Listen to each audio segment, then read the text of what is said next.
aujourd'hui, il s'agissait de... En fait, on s'est réunis pour le deuxième comité de pilotage du programme RECAFEM. Et puis, donc, il s'agissait de faire le point par rapport aux activités effectuées lors des 4 derniers mois par rapport au dernier comité. Donc voilà, au-delà des points d'exécution, bon, on constate généralement qu'il y a vraiment des avancées importantes qui ont été effectuées par rapport au programme sur le leadership féminin et puis l'éveil.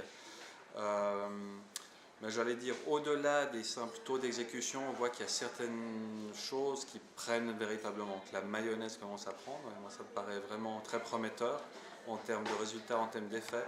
Notamment, on constate véritablement que ces jeunes filles qui sont encadrées tirent les enseignements des formations, du coaching auxquels elles ont droit, et puis qu'elles mettent en application dans leur quotidien, en termes de prise de parole, en termes de participation aux conseils communaux. Donc on peut déjà mesurer, même après quelques mois, qu'il y a des avancées concrètes à ce sujet.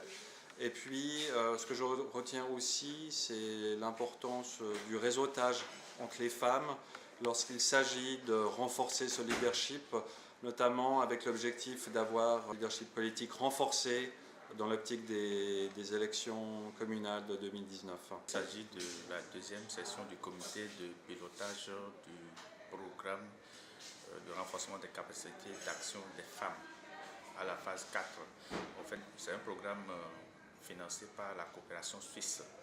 Et à l'occasion, on a fait le point de la mise en œuvre des recommandations formulées à l'occasion de la première session qui a eu lieu en mai dernier. Ensuite, on a fait le point d'exécution des activités contenues dans les différents PTA des acteurs. Et nous avons fait des projections pour le reste de l'année, les 3 derniers mois de l'année, et voir quelles sont les expériences, les bonnes expériences à partager entre acteurs et atteindre les résultats escomptés depuis le début de l'année. La volonté politique de porter ce programme qui appuie les couches vulnérables, c'est-à-dire les orphelins et enfants vulnérables, les personnes victimes des violences basées sur le genre et autres.